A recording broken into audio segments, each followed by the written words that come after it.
ala Muhammad wa ala Muhammad wa ala Qala Amirul Mu'minin alaihi salam wasila alaihi salam an qawli Rasul sallallahu alaihi wa alihi wasallam ghayyiru syaiba wa la tashabbahu bil yahud. Faqala innama qala sallallahu alaihi wa alihi wasallam dzalika wad-dinu kullun wa ammal an faqad ittasa'a nitaqu wa daraba bi jiranihi amru'un wa makhara. Imam Ali alaihissalam ditanya mengenai perkataan Rasulullah sallallahu alaihi wasallam. Rasulullah sallallahu alaihi wasallam pernah berkata, ghayyirus syaibah wala tashabbahu billah. Rasulullah sallallahu alaihi wasallam berkata, rubahlah orang-orang tua kalian ini, yakni orang-orang yang sudah beruban. Ini rubah, ini orang-orang yang sudah beruban ini dirubah. Maksudnya dirubah gimana? Yakni dicat kepalanya tuh, rambutnya. Kan ada cat rambut tuh, yang kalau zaman anak-anak zaman sekarang itu yang diwarnain biru lah, diwarnain coklat lah, abu-abu lah, ya malah ada yang mewarnain putih seakan-akan sudah tua. Jadi Rasulullah sallallahu alaihi wasallam mengatakan ghayyiru syaibah, yakni orang-orang yang sudah tua itu, yang rambutnya sudah beruban itu dirubah. Maksudnya apa? Yakni rambutnya dicat sehingga berwarna hitam. Wala tashabbahu bil yahud, dan kalian jangan menyerupai orang-orang Yahudi. Lalu orang bertanya kepada Imam Ali alaihissalam tentang perkataan Nabi ini, tentang perkataan Rasulullah sallallahu alaihi wasallam ini. Bagaimana dengan keadaan kita saat ini misalnya? Jadi, apakah masih tetap berlaku, yakni perkataan Nabi ini dengan keadaan kita setelah di zaman Imam Ali alaihissalam ini gimana? Apakah masih berlaku? Yakni ghayyiru syaiba wa la tashabbahu bil yahud ini masihkah berlaku? Imam Ali alaihissalam menjawab,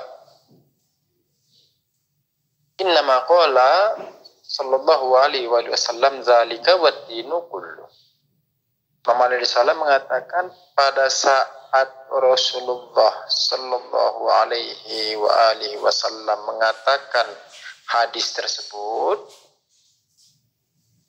itu dalam keadaan agama itu masih kecil. Maksudnya apa? Yakni orang-orang Islam masih sedikit. Zaman-zaman awal Islam masih baru berkembang. Awal-awal Islam baru saja merekah. Awal-awal Islam baru saja mulai didengar oleh orang-orang. Jadi belum memiliki banyak pengikut, belum memiliki banyak pendukung. Ini orang-orang muslimnya juga masih sedikit, dan juga masih imannya juga masih lemah. Jadi dalam keadaan Islam masih lemah pada saat itu, dalam keadaan Islam masih lemah. Nah, Rasulullah sallallahu alaihi wasallam kenapa mengatakan hal itu? Kenapa lalu Rasul mengatakan ghayyiru syaiba wa la tashabbahu bil yahud? Ubahlah itu orang-orang beruban dan jangan mengikuti orang-orang Yahud. Maksudnya apa? Ya ini begini. Di zaman itu, di zaman Nabi Shallallahu Alaihi Wasallam itu, orang-orang Yahudi itu kalau sudah tua rambutnya dibiarin, diputihin. Ini rambutnya itu dibiarin, diputihin, lalu biar seakan-akan sepuh lah istilahnya gitu kan ya, rambutnya putih sepuh. Nah, lalu Nabi mengatakan ghayyiru syaibah. Kan waktu itu juga orang-orang Islam ada yang udah rambut-rambut putih juga ada. Lalu Nabi mengatakan ghayyiru syaibah. Rambut-rambut kalian itu dicat jadi warna hitam. Kenapa demikian? Agar nanti ketika orang-orang kafir, orang Yahudi, Nasoro, Nasrani itu melihat orang Islam, misalnya dalam keadaan perang, mereka melihat, loh, ini rambutnya pada hitam semua ini, berarti masih muda-muda ini. Nah, gitu. Karena kalau mereka melihat, wah ini rambut orang Islam udah pada tua-tua, udah putih-putih, udah beruban, ya sudah. Tinggal nunggu, apa istilahnya, tinggal nunggu waktunya saja. Minggu depan paling udah pada mati nih, kita serang. Jadi mereka tambah bersemangat menyerang Islam. Namun ketika di medan perang, mereka melihat rambutnya pada hitam-hitam, mereka gentar, mereka takut, mereka akan melakukan perhitungan ketika hendak melawan Islam. Makanya Rasul Shallallahu Alaihi Wasallam mengatakan ghayyiru syaiba wala tashabbahu bil yahud. Ini rambut-rambut kalian yang sudah beruban ini dicat semua, jadi warna hitam semua.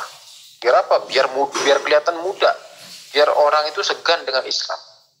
Nah, namun Imam Ali Salam mengatakan hal ini itu dalam keadaan Islam masih sedikit, Islam masih baru awal-awal dan wajar kan ya secara hitung-hitungan strategi peperangan juga demikian. Yakni dalam hitungan strategi peperangan ketika suatu kelompok itu masih kecil, maka dia harus memperlihatkan kepada orang lain bahwa dia kuat. Justru tidak boleh memperlihatkan kelemahannya kepada kelompok lain. Karena apa? Karena kalau dia memperlihatkan bahwa kelompoknya lemah, kelompoknya orang-orang yang tidak memiliki kekuatan, maka dengan segera seperti kehidupan binatang buas, dengan segera binatang-binatang yang lain akan menerkamnya. Namun ketika kelompok lain melihat, wah ini sekalipun dia sedikit, tapi orang-orangnya orang-orang perkasa, orang-orangnya orang-orang militan, orang-orangnya orang-orang yang siap mati, kuat mental, terus cinta syahid, tidak takut, pantang menyerah, orang juga segan. Makanya Imam Ali Salam mengatakan, Rasul mengatakan hal itu, yakni Rasul mengatakan catlah rambut-rambut kalian dan jangan menyerupai orang-orang Yahudi, itu dalam keadaan Islam masih sedikit. Fa'ammal'an, Imam Ali Salam mengatakan fa'ammal'an, yakni dalam keadaan kita sekarang di zaman itu ya, di zaman Imam Ali Salam dikatakan fa'ammal'an wa kaditasan nitoku. Imam Ali Salam mengatakan dalam keadaan sekarang ini Islam sudah luas, Islam sudah sampai kemana-mana, Islam sudah sampai ke Afrika, Islam sudah sampai ke Yaman, ini sudah menyeruak sana kemari, sudah sampai ke Persia, sudah sampai ke Rum. Ini wakaditasan itu, wadaraba bijirani.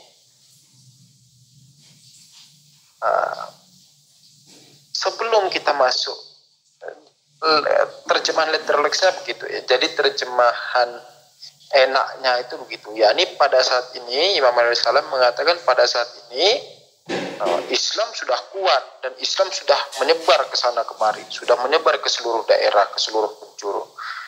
Famru'un wa makhtara. Maka setiap orang bersama dengan ikhtiarnya masing-masing. Mau tetap memutihkan rambut boleh, mau mengecat rambut juga boleh. Nah, ini terjemahan, istilahnya terjemahan enaknya. Cuman Ana mau membahas sedikit tentang bahasa Arabnya. Dikatakan wattasa'a nitaquhu wa daraba bijirani. Nitok dalam bahasa Arab, nitok itu baju perempuan. Biasanya kalau perempuan mau kawin kan ya baju, misalnya ada perempuan kalau mau kawin bajunya itu yang besar terus menjulur sampai ke bawah, sampai istilahnya menyapu jalan. Kan ada ya baju apa sih istilahnya, jadi baju yang bawahnya itu sampai menyapu jalan istilahnya. Nah, Anda tidak tahu istilah bajunya baju apa. Jadi biasanya baju-baju kawinan sih gitu ya. Jadi perempuan itu kalau mau kawin kan ada baju yang besar dia terus sampai memiliki bawahannya itu sampai menyapu jalan istilahnya. Nah, ini dalam bahasa Arab disebut netok. Dikatakan wakadita sa'an netoku.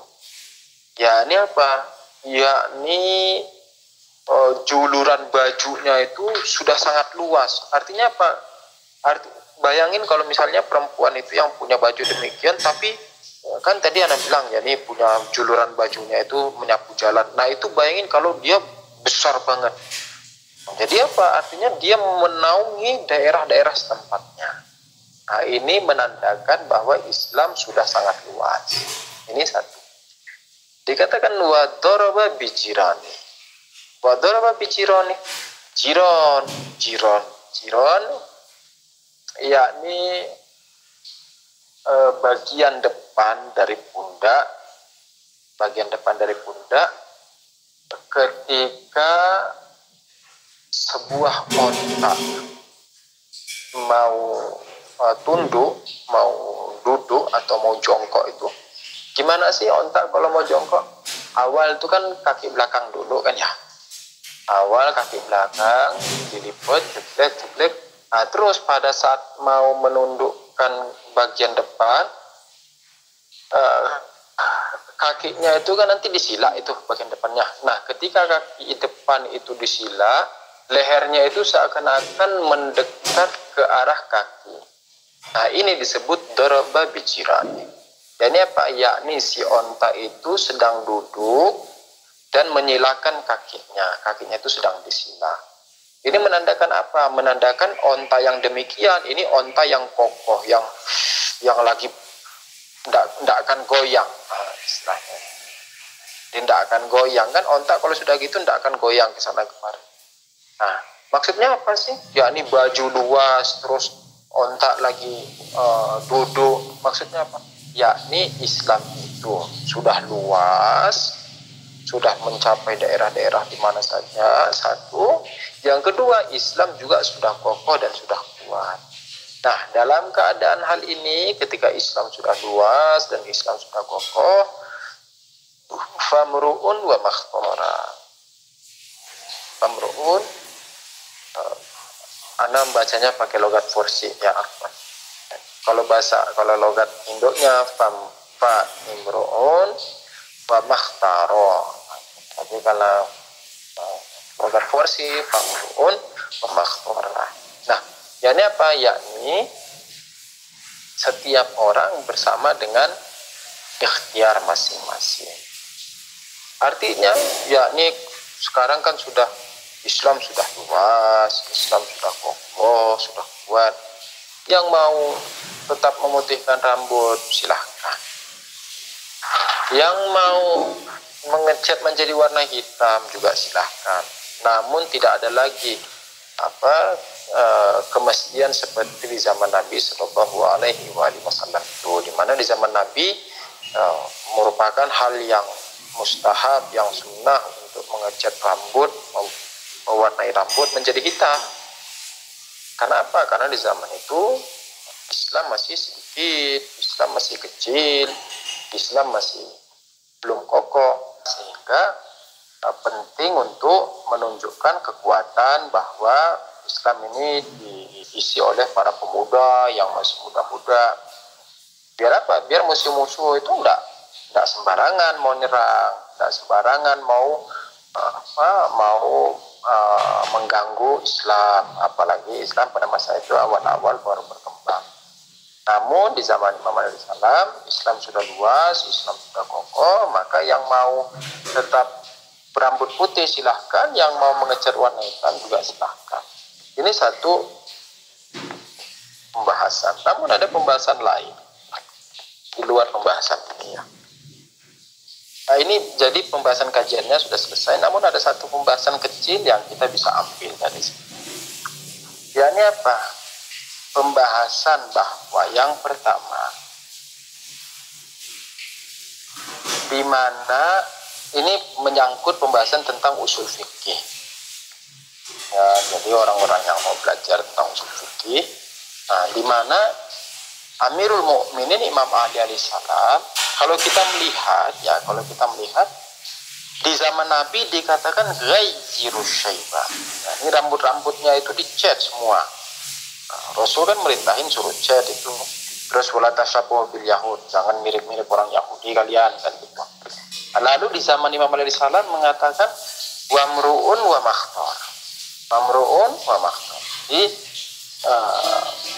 setiap orang bersama dengan ikhtiarnya masing-masing, mau tetap mengejar silahkan, mau tidak mengejar juga silahkan. Mungkin orang akan bertanya, loh ini berarti Imam Ali alaihissalam merubah aturan Nabi dong, kan gitu.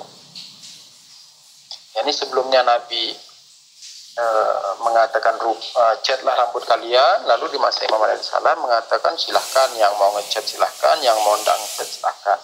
Berarti ini Imam Ali alaihissalam merubah peraturan Nabi, sedangkan misalnya kita punya aturan lain, dikatakan apa? Halalu Muhammad halalun ila yaumil qiyamah. Jadi halalnya Muhammad sallallahu alaihi wasallam itu halal sampai hari kiamat, dan haramu Muhammad haramun ila yaumil qiyamah. Haramnya Nabi itu haram sampai hari kiamat, kan gitu. Lalu kenapa di sini Imam Ali alaihissalam terus merubahnya? Nah, kita katakan Imam Ali alaihissalam itu tidak merubah. Jadi seandainya orang mungkin memberi syubhat kan ya, wah ini Imam Ali alaihissalam merubah, kita katakan Imam Ali alaihissalam tidak merubah aturan Nabi. Melainkan apa? Melainkan Imam Ali alaihissalam itu menyampaikan kepada kita tentang sebab suatu hukum. Jadi, di dalam Islam itu, ya, di dalam Islam kan ada suatu hukum. Misalnya apa? Misalnya hukum sholat, wajibnya sholat Jumat, atau hukum wajibnya puasa, itu kan hukum. Atau hukum haramnya meminum khamar, misalnya hukum haramnya minum khamar. Nah, namun selain hukum ada juga yang namanya sebab suatu hukum, ada juga yang disebut hikmah suatu hukum. Ini dua hal yang berbeda. Ada yang namanya hikmah suatu hukum, ada yang namanya sebab suatu hukum. Nah, kita tidak boleh mencampur antara hikmah suatu hukum dan sebab suatu hukum. Sebab suatu hukum seandainya itu keluar dari para imam, maka itu bisa diterima. Salah satu contohnya ini. Salah satunya tentang hal ini, di mana Imam alaihissalam menyampaikan sebab suatu hukum. Imam alaihissalam mengatakan, innama qala dzalik wa dinu kullun. Yani Imam Rasulullah sallallahu alaihi wasallam mengatakan, rubahlah rambut kalian, catlah rambut kalian, dan jangan menyerupai orang Yahudi. Itu dalam keadaan agama masih kecil, yani Islam masih kecil, belum kokoh. Wa amal an, namun sekarang wakaditasan itabu wa daraba bijirani, yani Islam sudah kokoh dan kuat, maka yang mau ngecat silakan, yang enggak juga silakan. Nah, ini Imam alaihissalam sedang memberikan sebab suatu hukum. Jadi sebabnya apa? Sebabnya yakni zaman sekarang sudah kuat. Namun ada terkadang, atau misalnya contoh sebab yang lain ya. Contoh sebab yang lain misalnya dikatakan jangan meminum khamar. Kenapa? Haram meminum khamar. Kenapa? Karena dia memabukkan. Al-khamru haramun li'annahu muskirun. Misalnya begitu. Jadi khamar itu haram, meminum khamar itu haram. Kenapa? Karena dia memabukkan. Maka dari sini imam memberikan kepada kita sebab suatu hukum. yakni haramnya khamar karena apa? Karena dia memabukkan. Namun terkadang, bukan terkadang, malah banyaknya para imam dan nabi itu menyampaikan suatu hukum namun tidak memberikan sebab suatu hukum. Misalnya contoh sholat, tidak dikatakan sebab sholat itu apa, kenapa harus sholat. Atau misalnya puasa, tidak dikatakan sebab puasa itu apa. Iya, dikatakan semoga kamu bertakwa, tetapi kan itu bukan sebab wajibnya sholat, wajibnya puasa. Nah, atau misalnya apa? Misalnya wajib menghormati orang tua, al-ihsan bil walidain. Atau misalnya apa lagi? Misalnya wajib belajar. Nah, itu wajib mempelajari ilmu agama, wajib membayar khumus, wajib membayar zakat. Jadi banyak hal-hal kewajiban di mana tidak ada sebabnya, itu tidak dikasih tahu. Namun terkadang para ulama mencoba untuk membuka tabir yang disebut dengan hikmah. Misalnya contoh hikmahnya sholat itu apa? Misalnya ada yang mengatakan untuk persatuan, sholat berjamaah ya. Hikmah sholat berjamaah misalnya ada yang mengatakan untuk persatuan. Atau hikmahnya puasa apa? Untuk kesehatan malah. Nah, tetapi kita tidak bisa mengatakan kenapa Allah mewajibkan puasa? Karena biar sehat. Tidak bisa. Itu kita sedang mengkias namanya. Nah, mengkias itu yang punya orang Sunni, tidak boleh mengkias. Kias itu awalaman kosa iblis. Imam Shadiq alaihissalam mengatakan orang yang pertama kali berkias itu iblis. Nah, bedanya kita Syiah dengan Sunni adalah di kias ini, di mana Syiah tidak menjadikan hikmah sebagai sebab, namun orang Sunni menjadikan hikmah sebagai sebab. Sehingga ketika mereka melihat misalnya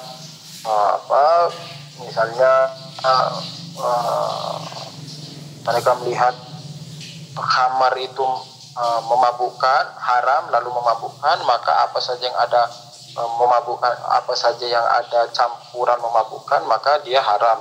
Terus mereka sampai ada yang mengatakan pisang juga haram. Kenapa? Karena di pisang ada zat alkoholnya. Nah, ini kesalahan dalam berkias itu. Kan mereka akhirnya ada yang tidak makan pisang, kan kasihan. Ini salah satu kesalahan dalam berkias. Oke, saya kira cukup demikian. Semoga bisa menambah wawasan kita, pengetahuan kita, dan kita doakan kepada seluruh ulama kita yang masih hidup, semoga Allah memanjangkan usia mereka, menjadikan kehidupan mereka penuh berkah dan membawa maslahat bagi umat insyaallah taala, khususnya kabar muazzam hafizahullah. Lalu untuk para ulama yang sudah wafat, semoga Allah mensucikan ruh mereka, meninggikan derajat mereka. Untuk para saudara kita, saudara-saudari kita, mukminin, mukminat, di mana saja berada, semoga Allah merahmati mereka, mengampuni mereka, meninggikan derajat mereka, memutihkan wajah mereka, menggabungkan mereka dengan para aulia-Nya. Untuk guru kita marhum Hasan Abu Ahmad, marhum Ustaz Husain Habsyi, marhum Kang Jalal, semoga Allah memuliakan mereka semua dan untuk kezuhuran Imam Zaman ajaballah farjuh syarif. Al-Fatihah ma salawat. Allahumma salli ala Muhammad. Bila taufiq wal hidayah. Assalamualaikum warahmatullahi wabarakatuh. Waalaikumsalam warahmatullahi wabarakatuh.